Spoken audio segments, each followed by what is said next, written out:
네, 오늘 우리 다 같이 나눌 하나님의 말씀은 마태복음 16장 13절부터 16절까지의 말씀 함께 보도록 하겠습니다.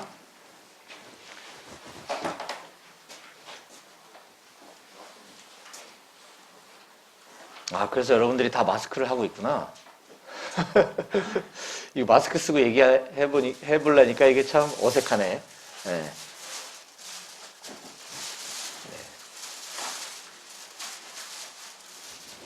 그래요. 우리 상급부대 지시에 따라야 되는 사람이기 때문에 좀 불편하더라도 저와 여러분들이 마스크 착용하고 하는 게 위생상 또 건강관리상 맞는 것 같아요.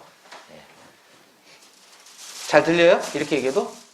네, 다행입니다. 다행입니다. 오늘 말씀은 마태복음 16장 13절부터 16절까지 말씀 함께 보도록 하겠고요. 앞에 있는 성경책 찾아서 우리 본문이 짧으니까 함께 한 목소리로 읽어보도록 하겠습니다. 시작! 예수께서 빌립보 가이사랴 지방에 이르러 제자들에게 물어 이르시되 사람들이 인자를 누구라 하느냐? 이르되 더러는 세례 요한, 더러는 엘리야, 어떤 이는 예레미야나 선지자 중에 하나라 하더이다. 이르시되 너희는 나를 누구라 하느냐? 시몬 베드로가 대답하여 이르되 주는 그리스도시요 살아계신 하나님의 아들이시니이다. 아멘. 오늘 말씀에서 잠깐 기도하겠습니다. 하나님 아버지 감사합니다. 지난 한 주간 동안도 여러 가지 병마와 또 추위와 또 여러 가지 환경 가운데 우리 사랑하는 한마음교회 용사들 지켜주셔서 이렇게 주님의 날 우리가 예배당에 나와서 하나님을 예배할 수 있도록 허락하시니 감사합니다. 이 시간 우리가 하나님의 말씀을 들을 때 우리 심령이 변화되어지고 우리의 믿음이 강화되어지는 귀한 하나님의 말씀 듣고 우리가 변화될 수 있도록 허락해 주시옵소서. 오늘 예배의 모든 시종을 주님께 의탁드립니다. 감사드리고 예수님 이름으로 기도했습니다. 아멘. 지난 주일에 우리는 요한복음 강의 20번째 시간으로서 요한복음 6장 22절에서 29절 말씀을 본문으로 새해 예수님 잘 믿으세요 라고 하는 제목의 말씀을 나눴습니다. 잠깐 복습하면 우리가 예수님을 잘 믿기 위해서는 예수님을 열심히 찾아야 된다 그랬습니다. 제가 세 가지 주제를 말씀드렸는데 첫 번째는 예수님을 열심히 찾아야 한다. 우리는 어떻게든 예수님을 만나야 됩니다. 그래야 우리의 믿음이 생길 수 있고 우리가 영원한 천국에 들어갈 수 있는 거죠. 예수님을 만나야 되고 예수님을 경험해야 되는데 그러기 위해서는 어떻게 우리가 예수님을 만나냐? 도대체 예수님이 어디 계신 줄 알아야. 그래서 우리가 기도와 말씀을 통해서만 만날 수 있다. 오늘날은. 그래서 우리가 기도하고 성경을 읽는 것이 매우 매우 중요하다 말씀을 드렸습니다. 그리고 두 번째는 예수님을 올바른 동기로 찾아야 된다고 말씀드렸습니다. 올바른 동기. 예수님은 단지 우리의 문제 또 우리의 어떤 갈급함 이런 것들을 해결해 주시는 분이 아니시다. 우리의 필요를 채워주시는 분 정도가 아니라 우리가 하나님 아버지 앞에 나아가기 위한 유일한 길은 예수님을 통과하는 방법밖에는 없기 때문이다 라고 말씀드렸습니다. 그것이 우리가 예수님을 찾아야 되는 이유라고 하는 것이죠. 예수님을 믿는 것으로 인해서 우리가 이 세상에서 잘 살고 이 세상에서 복받기 위해서 예수님을 찾는 것이 아니라 우리는 영원한 하늘나라에 가기 위해서 유일한 하나밖에 없는 길인 예수님을 찾아야 된다. 오늘날 이 교회에서 선포되어지는 이 말씀 가운데도 예수님을 믿고 세상에서 잘 산다. 예수님을 믿으면 병이 낫게 된다. 뭐 이런 어떤 기복적인 이런 것들을 많이 이야기하고 있고 또 그런 것이 마치 기독교 신앙인 양 이렇게 오해하고 우리가 살아가는 이 기복주의 신앙이 만연한 이 시대 가운데 우린 절대 그런 것에 흔들리지 않고 예수님을 찾는 동기가 올바르게 세워져야 된다라고 제가 말씀을 나눴습니다. 그리고 세 번째는 하나님을 향한 우리의 어떤 행동, 액션보다 믿음이 먼저다라고 말씀드렸습니다. 믿음. 우리의 어떤 열심, 노력, 행위 이것으로는 하나님을 기쁘시게 해드릴 수가 없습니다. 하나님은 우리들에게 그냥 믿음만을 요구하고 계시는 거죠. 믿음만을 필요로 하십니다. 근데 많은 사람들이 어떤 은혜, 교회에 나와서 어떤 조금만의 은혜라도 받게 되면 우린 더 큰 은혜를 받기 위한 목적으로 종교 활동을 열심히 하게 됩니다. 또는 반대로 우리가 아까 얘기한 것처럼 소위 내 어떤 필요, 어떤 복, 건강의 문제 이런 것들을 해결하기 위해서 우리가 헌금이라든지 또 교회 봉사활동 뭐 이런 어떤 종교적인 행위를 열심히 하면 우리 옛말에 그랬던 것처럼 지성이면 감천이다. 내가 열심히 종교 행사를 하면 하나님의 마음을 움직일 수 있다. 이런 생각을 가지고 우리가 뭔가를 열심히 하려고 하는 또 습관이 있습니다. 그런데 올바른 믿음이 선행되지 않으면 내가 하나님의 일을 한다고 하면서도 나를 위해서 하나님의 일을 열심히 하게 되는 그런 잘못을 범하게 됩니다. 또 나의 노력과 나의 열심으로 하나님의 일을 막 하다 보면 자칫하면 번아웃 되는 일을 우리는 교회에서 종종 발견하게 됩니다. 나의 노력과 교회에서 요구하는 여러 가지들이 맞물려서 우리가 일주일에 월요일부터 토요일까지도 열심히 직장에서 또는 군복무에 열심히 살아가다가 이 주일날까지도 하루 종일 나의 에너지를 모두 다 쏟다 보면 번아웃 되게 되는 거예요. 하나님은 우리를 그렇게 혹사시키시는 분이 아니시다라고 하는 것입니다. 그래서 우리는 올바른 믿음, 성경적인 믿음, 하나님께서 기뻐하시는 믿음을 먼저 소유하는 것이 매우 매우 중요하다라고 말씀을 드렸습니다. 저는 올해 2020년도에 여기 있는 우리 한마음교회 모든 용사들이 이런 올바른 믿음을 소유하게 되기를 간절히 소망합니다. 자, 오늘 우리가 읽은 이 성경 구절은 사람들이 예수님에 대한 소문을 듣고 서로 이렇게 수근수근거리는 것을 예수님이 그 소문을 들으셨어요. 그래서 제자들에게 질문을 하십니다. 사람들이 나를 뭐라고 그러니? 이렇게 물어보시니까 제자들이 여러 가지 말로 이제 이야기를 합니다. 더러는 뭐 세례 요한이라고 하는 사람도 있고, 더러는 엘리야라고 하는 사람이 있고, 어떤 사람은 예레미야나 선지자 중에 한 명이다라고 늘 얘기합니다. 예수님 이렇게 얘기하니까 예수님께서 그러면 너네는 나를 누구라고 얘기하냐? 이렇게 지금 질문을 하시는 거죠. 너희들은 내가 누군 것 같으냐? 이렇게 물어보십니다. 그때 베드로라고 하는 수제자가 이런 유명한 말을 남깁니다. 한번 읽어볼까요? 같이? 16절 말씀입니다. 16절을 같이 함께 한 목소리 읽어보겠습니다. 시작!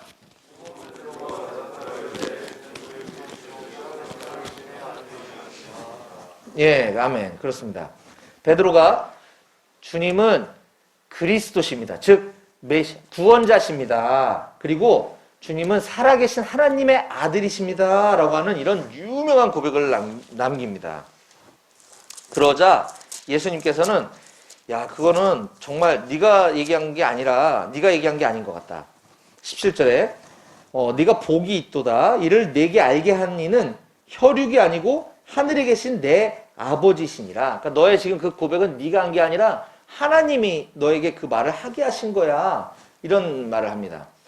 그래서 로마 카톨릭 교회에서는 지금 천주교죠. 천주교에서는 이 베드로를 그 뒤에 예수님께서 그래서 19절에 보면 18절에 보면 내가 내게 이르노니 너는 베드로라. 내가 이 반석 위에 내 교회를 세우리니 음부의 권세가 이기지 못하리라. 내가 천국 열쇠를 내게 주겠다. 네가 땅에서 무엇이든지 매면 하늘에서도 맬 것이고 땅에서 무엇이든지 풀면 하늘에서도 풀릴 것이다. 라고 하는 엄청난 권세를 베드로에게 주십니다. 그래서 로마 카톨릭에서는 이 베드로를 초대 교황이다라고 이제 이렇게 생각들을 하는데 사실 여기서 말한 음부의 권세가 너를 이기지 못하고 내가 너에게 천국 열쇠를 주고 하겠다라고 한 것은 베드로가 훌륭한 신앙을 가지고 있어서가 아니라 아까 말한 하나님께서 베드로의 입에 넣어주셔서 베드로가 그 고백한 그 베드로의 신앙 고백 위에 교회를 세우겠다라고 하신 말씀이고 그런 신앙 고백을 바탕으로 한 교회에 그런 권세를 주시겠다고 하는 말씀이지 베드로를 높여주시겠다고 하는 말씀이 아닙니다. 근데 카톨릭에서는 이걸 오해하고 있는 것이죠. 왜 그러냐 하면 그 뒷부분에 보면 그렇게 엄청난 고백을 하고 예수님에게 엄청난 칭찬을 들었던 베드로가 이런 실수를 하게 됩니다.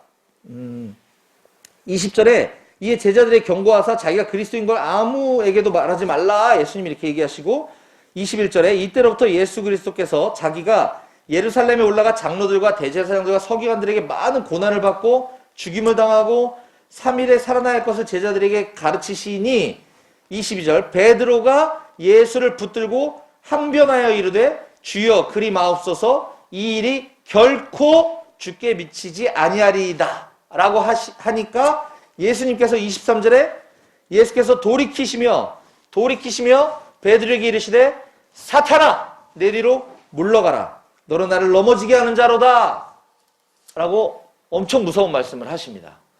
네. 좀 전에는 야, 너 그 정말 훌륭한 말을 했어. 너는 이거 너에게 복이 있을 거야.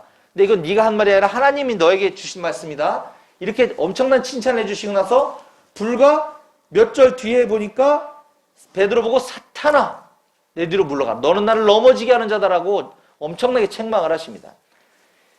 이런 베드로에게 교환권을 주셨을 수는 없다라는 것이죠. 베드로의 신앙 고백이 훌륭하다라는 얘기죠.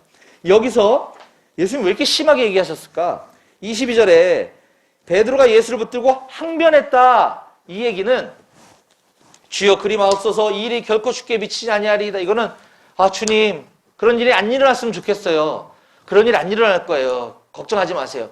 이런 어떤 제자가 스승을 사랑하는 마음에서 하는 그런 말이 아니라 여기 항변하다라고 하는 이 단어가 원어에는 에피티마오라고 하는 단어를 쓰고 있는데 헬라어의 에피티마오라고 하는 이 단어의 뜻이 어떤 뜻이냐면 비난하다, 책망하다, 엄격하게 따지다, 금지시키다 라고 하는 뜻을 갖고 있어요. 예수님이 십자가에 죽으시고 3일 만에 부활하셔야 우리의 인류의 구속의 사역이 이루어지는데 지금 베드로 뒤에서 조종하고 있는 사탄은 베드로의 입을 통해서 그 일을 금지시키고 있는 거죠. 예수님이 그렇게 하시겠다고 한 것을 비난하고 있는 거거든요. 그래서 예수님이 베드로 안에서 역사하고 있는 그 사탄을 향하여 지금 꾸짖고 계신 것이다 라고 하는 것입니다. 아무튼 이 뒤에 거는 참고로 제가 말씀드린 것이고 아까 앞에 16절에 베드로가 고백했던 주는 그리스도시요 살아계신 하나님의 아들이시니이다. 이 말은 베드로의 믿음의 표현, 그 순간만큼은 베드로의 믿음의 표현, 신앙의 고백이었던 것입니다. 우리는 매 주일 예배 시간마다 방금 전에도 제가 여기 올라오기 전에 방금 전에도 우리가 외우는 사람도 있고 앞에 화면을 보면서 우리가 읊었던 문장이 있습니다. 그게 뭐죠? 사도신경이죠. 사도신경. 제가 나와서 설교하기 전에 우리가 같이 아까 읽었던 것을 사도신경이라고 합니다. 이 사도신경을 다른 말로는 신앙 고백이라고 얘기합니다.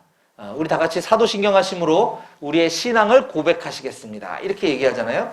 사도신경, 다른 말로 신앙 고백입니다. 즉, 나의 믿음을 여러 회중들 앞에서 또 우리 여러 회중들과 같이 함께 하나님께 고백해 드리는 것입니다. 이게 바로 사도신경이라고 하는 것인데 우리는 그냥 이거 아무 의미 없이 무슨 뜻인지 모르고 그냥 중얼중얼 하는 경향이 있다라는 것이죠.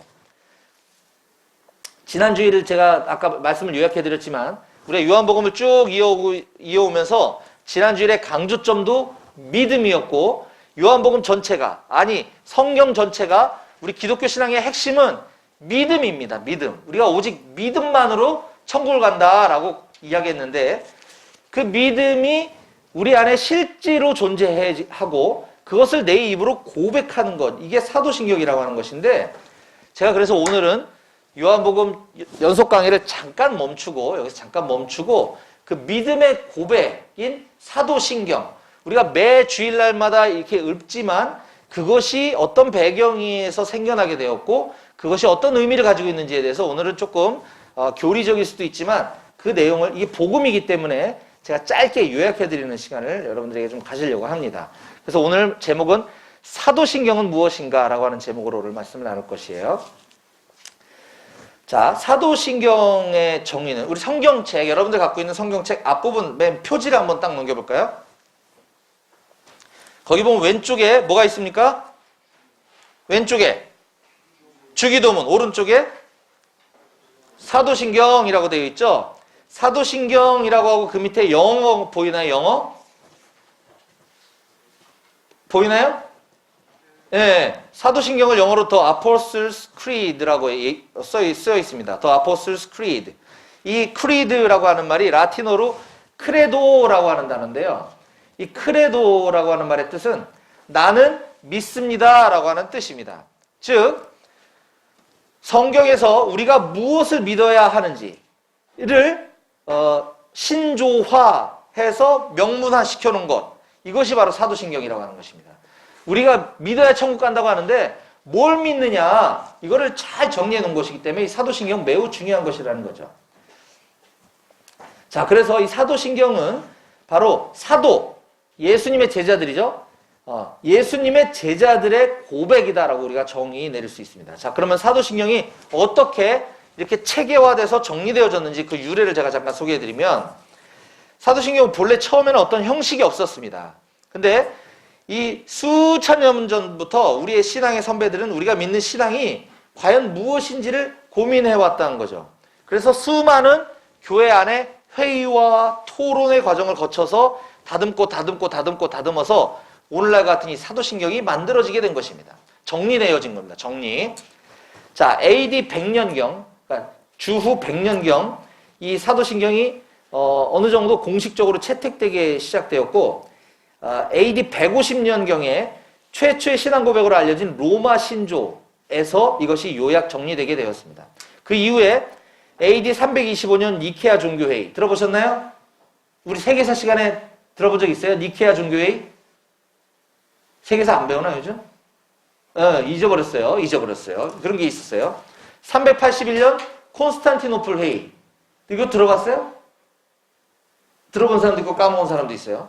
431년 에베소 회의, 451년 칼케돈 회의 등 4세기, 5세기에 걸쳐서 각종 이 인류 역사의 중요한 획을 긋는 교회 회의들이 있었습니다. 그 각종 교회 회의 때마다 여러 차례 이 신조들을 수정하고 보완하고 다듬어서 8세기 초에 오늘날의 사도신경과 유사한 형태를 갖추게 되었습니다. 그래서 세례 예식과 초신자를 교육할 때마다 이 사용되었다고 하는데, 이 12세기에 들어오면서 서방교회에 드디어 공식적인 신앙 고백, 신조로 정착이 되게 되었습니다. 그 이후에 이 서방교회라고 하는 것은 로마 카톨릭을 말해요. 로마 카톨릭.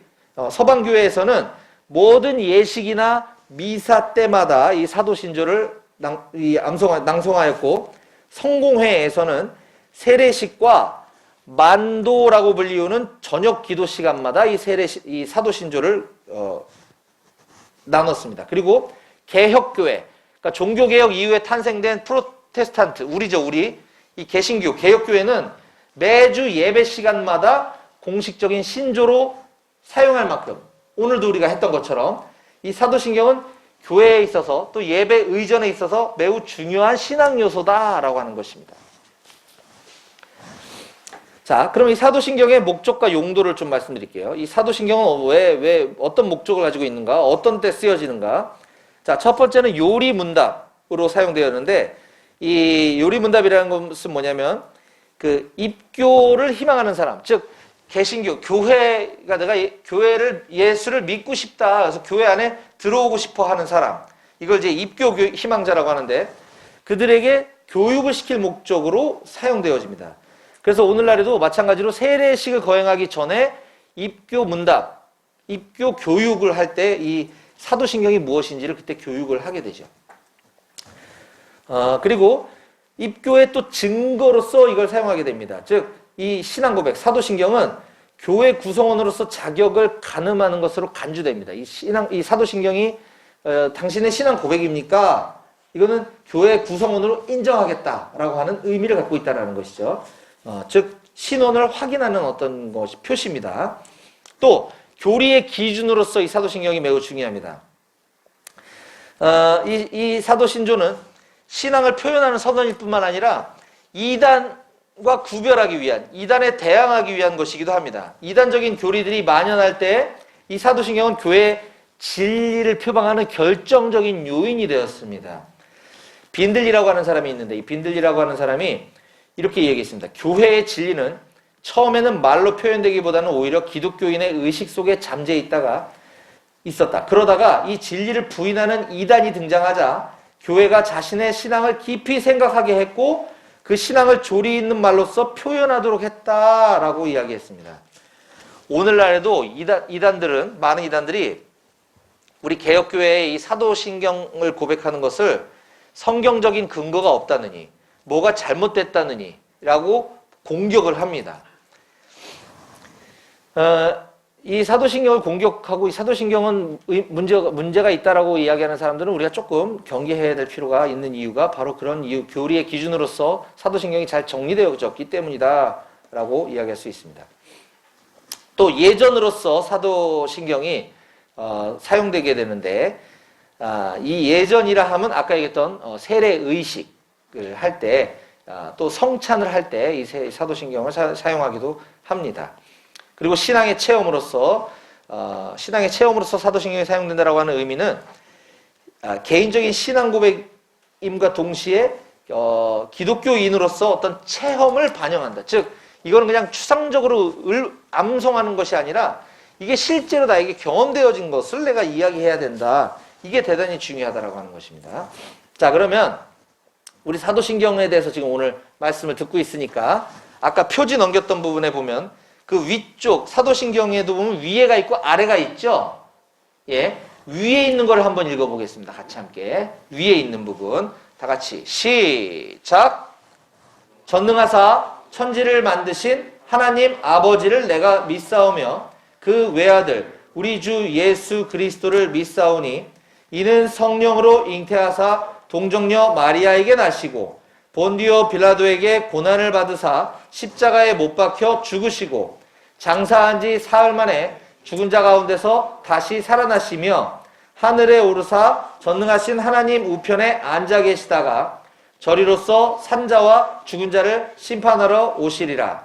성령을 믿사오며 거룩한 공회와 성도가 서로 교통하는 것과 죄를 사하여 주시는 것과 몸이 다시 사는 것과 영원히 사는 것을 믿사옵나이다. 아멘. 우리 아까 읽었던 거랑 조금 다르죠, 문장이. 예, 교회를 조금 오래 다녔던 사람은 과거에 이걸로 사도신경을 했었어요. 이걸로 난 이게 더 익숙하다 하시는 사람 있나요? 손 들어보세요. 그쵸? 맞아요. 그리고 우리가 예배 시간에 아까 이야기했던 그 아래 나와 있는 나는 전능하신 아버지 하나님 천지의 창조주를 믿습니다. 이거는 성경이 세번역 성경이 나오면서 이 사도신경 주기도문도 새로 좀 편한 용어로 바꾼 거예요. 단어를 좀 달리해서 같은 내용이긴 한데 그러다 보니 저도 마찬가지인데 옛날에는 아까 그 앞에 나와 있는 전능하사 천지를 만드신 하나님 아버지를 내가 믿사오며 이렇게 외웠던 우리 세대들은 지금 이 두 가지가 지금 막 섞여가지고 헷갈리는 거예요. 주기도문 할 때도 마찬가지고. 근데 이제 시간이 지나면 차차 이제 새로운 버전에 익숙해질 거라고 보는데 오늘날의 많은 교회들이 우리 군인교회는 전부 새로운 사도신경을 하고 있고 바깥에 있는 교회도 어떤 데는 구버전, 어떤 데는 신버전 이게 지금 막 섞여 있어요. 그래서 여기 가서 예배 드릴 때는 옛날 거 쓰고 저희 가서 예배 드릴 때는 새로운 거 쓰고 막 이런 경우가 있는데 이것도 좀 빨리 좀 정리가 좀 되어졌으면 좋겠습니다. 자, 그러면 이제 이 사도신경에 대해서 한 문장씩 제가 좀 끊어서 설명을 좀 드리도록 할게요. 제일 첫 번째 문장 나는 전능하신 아버지 하나님 천지의 창조주를 믿습니다. 예, 우리가 고백하는 새로운 버전으로 하면 이렇게 표현되어 있죠. 자, 사도신경의 골자는 아까 나는 믿습니다라고 하는 거라 그랬죠. 나는 믿습니다. 근데 뭘 믿느냐? 삼위 하나님을 믿는다라는 것이에요. 자, 그 중에 첫 번째가 하나님, 그 다음에 예수님을, 그 다음에 나는 성령님을 믿습니다라고 하는 고백이 이 안에 정리가 되어져 있는데 첫 번째 나는 하나님을 믿습니다라고 하는 것입니다. 그런데 이 하나님에 대해서 세 가지로 하나님을 특징 짓고 있습니다. 첫 번째는 전능하신 하나님, 천지를 창조하신 하나님, 아버지 하나님이시라는 거죠. 그래서 나는 전능하신 아버지 하나님 천지의 창조주를 믿습니다라고 하는 그 고백에는 하나님은 온 천지 만물을 창조하신 분이시고 하나님은 모든 것을 다 하실 수 있는 분이신데 그분이 바로 내 아버지입니다 라고 하는 고백이에요. 엄청 위대한 고백이죠. 여러분들도 그렇게 믿으시나요? 아멘? 아멘. 네. 자, 두 번째 문장은 나는 아까 나는 믿습니다. 중간에 목조가 들어갔죠? 두 번째, 마찬가지예요. 나는 믿습니다. 중간에 들어간 목적어가 그의 유일하신 아들, 우리 주 예수 그리스도를 믿습니다. 라고 사도신경에 표현하고 있습니다. 자, 두 번째, 아까 얘기했던 것처럼 첫 번째는 하나님을 믿습니다. 두 번째, 나는 예수님을 믿습니다라는 것인데 그 예수님의 특징에 대해서도 또 세 가지로 지금 정리해주고 있죠. 첫 번째가 예수님은 그의 유일하신 아들이십니다. 그가 누구예요? 하나님이겠죠. 예수님은 하나님의 유일하신 아들이십니다. 그리고 우리 주이십니다. 우리 주인 되시는 예수님이십니다. 또 세 번째는 예수님은 그리스도십니다. 그리스도는 구원자라 그랬어요, 제가. 그래서 이걸 다시 정리하면 하나님의 하나밖에 없는 아들, 유일하신 아들, 독생자, 이게 하나님의 하나밖에 없는 유일하신 아들이신 예수님. 그분이 바로 나의 주인 되십니다. 라고 하는 고백인 것이에요. 그분이 나를 죄에서 구원해 주시는 분이십니다. 라고 하는 고백이 둘째 문장이다. 라고 하는 것입니다. 여러분들도 그렇게 믿으십니까? 아멘? 아멘. 예. 자, 그러면서 그 뒤에 문장은 그 예수님의 생애, 이게 복음인데 그거를 진짜 잘 정리를 해놨어요. 자, 그는 성령으로 잉태되어 동정녀 마리아에게서 나시고 예수님의 출생, 어떻게 출생하셨는지, 본디오 빌라도에게 고난을 받아 십자가에 못 박혀 죽으시고 예수님의 고난과 죽으심, 십자가의 죽으심, 장사된 지 사흘 만에 죽은 자 가운데서 살아나셨으며 예수님의 부활, 하늘에 오르시어 전능하신 하나님 우편에 앉아 계시다가 승천, 그렇죠? 거기로부터 살아있는 자와 죽은 자를 심판하러 오십니다. 재림. 이걸 믿는다는 걸 진짜 잘 정리해 놓은 것 같아요. 이 사도신경은 정말 인류 역사상 수백 년이 흘러오면서 이게 체계가 잘 잡혀 있기 때문에 이렇게 요약이 잘 돼 있는 거예요. 복음을. 자, 예수님의 출생과 고난과 십자가의 죽으심, 그리고 부활, 승천, 재림, 이게 다 녹여져 있는 것이죠. 자, 그는 성령으로 잉태되어 동정녀 마리아에게서 나시고, 예수님의 탄생은 성육신 사건이라고 얘기합니다. 하나님의 아들이신 그가 인간의 몸을 입고 와야지만, 우리와 같은 인간으로 오셔야지만 우리의 죄를 대신하실 수가 있는데, 다만 인간은 태어남과 동시에 죄를 갖고 태어나기 때문에 이 정상적인 방법으로 남녀 간의 관계를 통해서 예수님이 태어나시면 그는 죄를 갖고 태어나시기 때문에 그렇게 오시면 안 됐었어요. 그래서 여자의 후손으로 오시겠다. 남자와 상관없이 탄생하신, 그게 바로 동정녀 마리아, 남자를 알지 못한 여인에게 나셨다라고 하는 얘기예요. 성령으로 잉태되어. 본디오 빌라도에게 고난을 받아 십자가에 못 박혀 죽으셨다. 본디오 빌라도는 누구인가? 로마가 팔레스타인 지역을 점령하고 통치하기 위해서 파견한 어떤 총독을 말해요. 이 총독의 이름이 본디오 빌라도인데, 그가 예수님을, 그 군중들, 그 유대인들이 예수를 죽이려고 막 밀란이 일어났을 때 예수님을 재판하고 신문해 보니까 죄가 없는 거예요. 빌라도가 볼 때는. 근데 이 정치적인 것 때문에 어쩔 수 없이 이 군중들의 마음을 얻기 위해서 자기가 봤을 때 죄도 없는 예수를 십자가에 달려 죽이라고 사형을 언도하거든요. 이 굉장히 인류 역사상 참 불쌍한 사람 중에 하나입니다. 이 본디오 빌라도. 자, 저는 이 사람을 볼 때마다 우리가 예수 믿는 사람으로서 예수 믿지 않는 사람들을 두려워해서 눈치 본 나머지 우리의 신앙을 팔아먹는다든지 예수님을 부인한다든지 예수님 없는 것처럼 살아간다든지 하는 일이 있어서는 안 되겠다. 본디오 빌라도의 모습이다 라고 하는 거 여러분들에게 좀 말씀드리고 싶고, 자, 장사된 지 사흘 만에 죽은 자 가운데서 다시 살아나셨다. 예수님은 성경에 보면 금요일날 오후 3시에 돌아가신 것으로 기록되어 있습니다. 금요일날 오후 3시에. 그리고 안식일은 언제냐면 토요일 저녁.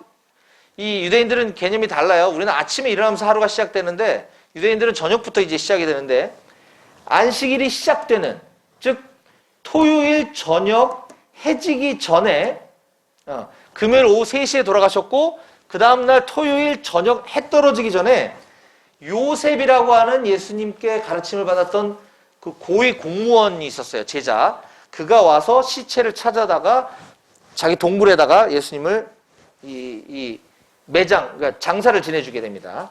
그리고 나서 안식 후 첫날, 즉 안식일 다음날, 일요일이죠? 일요일 새벽에 부활하셔서 무덤에서 시체가 사라지는 사건이 이 사복음서에 잘 기록되어 있습니다. 마태복음 28장에 1절부터 6절에 그 내용이 잘 나와 있고요.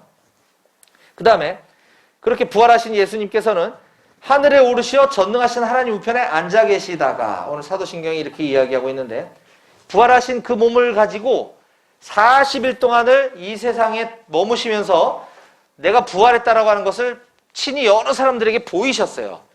증인들이 많다는 얘기죠. 그리고 예수님이 부활하고 이 승천하시기 전에 많은 사람들 앞에서 유언과 같은 말씀을 남기시는데, 그게 바로 마태복음 28장 19절 20절입니다. 제가 읽겠습니다. 그러므로 너희는 가서 모든 민족을 제자로 삼아 아버지와 아들과 성령의 이름으로 세례를 베풀고 내가 너희에게 분부한 모든 것을 가르쳐 지키게 하라. 볼지어다 내가 세상 끝날까지 너희와 항상 함께 있으리라 하시니라. 이 위대한 명령, 이걸 어려운 말로 주님의 지상대위임 명령이라고 하는데, 이 말씀을 남기시고 승천하시게 되죠. 그렇게 하늘로 승천하신 예수님께서는 오늘 지금 이 순간까지도 하나님 보좌 우편에 앉으셔서 지금 여러분들이 예배를 잘 드리고 있는지, 어떤 마음으로 예배를 드리고 있는지, 누가 졸고 있는지 다 보고 계신다라고 하는 사실입니다. 마가복음 16장 19절, 주 예수께서 말씀을 마치신 후에 하늘로 올려지사 하나님 우편에 앉으시니라. 예수님 거기 앉아서 뭐하고 계실까요 지금? 그냥 누가 졸고 있나 이것만 보시나 그냥? 우리를 위해서 간절히 중보 기도를 하고 계셔요. 예수님께서는 지금도. 성경 말씀을 통해서 우리는 그걸 알 수 있죠. 로마서 8장 34절, 누가 정죄하려 죽으실 뿐 아니라 다시 살아나신 이는 그리스도 예수시니 그는 하나님 우편에 계신 자요 우리를 위하여 간구하시는 자시니라. 하나님 보좌 우편에 앉으셔서 우리를 위하여 간구하고 계신다라고 하는 것입니다. 히브리서 12장 2절, 믿음의 주요 또 온전케 하신 이인 예수를 바라보자. 그는 그 앞에 있는 기쁨을 위하여 십자가를 참으사 부끄러움을 개의치 아니하시더니 하나님 보좌 우편에 앉으셨느니라. 자, 다음 사도신경입니다. 그렇게 보좌 우편에 앉아 계시다가 예수님께서는 앉아 계시다가 거기로부터 살아있는 자와 죽은 자를 심판하러 오십니다. 자, 예수님은 반드시 오신다라고 하는 것입니다. 근데 언제 오시죠, 예수님이? 모르죠? 몰라요. 예수님이 언제 오는지 그 때와 시기는 알 수 없다고 그랬어요. 그러므로 예수님이 언제 오신다 이렇게 얘기하는 사람들은 다 가짜라고 보시면 됩니다. 사도행전 1장 7절, 이르시되 때와 시기는 아버지께서 자기의 권한에 두셨으니 너희가 알 바 아니요. 예수님께서 다시 오실 날이 언제인지 너희는 알 바 아니라 그랬는데 자꾸 예수님이 뭐 1999년에 온다 그러고 2000 몇 년에 온다고 하는 사람들이 꼭 있어요. 다 사이비 이단입니다. 자, 예수님이 2000년 전에 오셨을 때 그 사건을 우리는 초림이라고 얘기합니다. 예수님 처음 오셨다는 뜻이죠. 예수님의 초림. 예수님의 초림의 목적은 우리를 구원하시기 위해서 십자가에 달려 죽으시기 위해서 오신 것입니다. 예수님이 오신 목적. 그리고 예수님은 언젠가, 아까 때와 시기는 알 수 없다고 했지만 언젠가 다시 오실 거예요. 오신다고 했어요. 그걸 우린 믿음으로 고백해야 되는 거죠. 왜 다시 오시냐? 이걸 재림이라고 합니다. 재림. 예수님이 다시 오실 때 그 재림은 왜 오냐면 산자와 죽은 자를 심판하러 오실 것이다 라고 하는 것입니다. 산자와 죽은 자.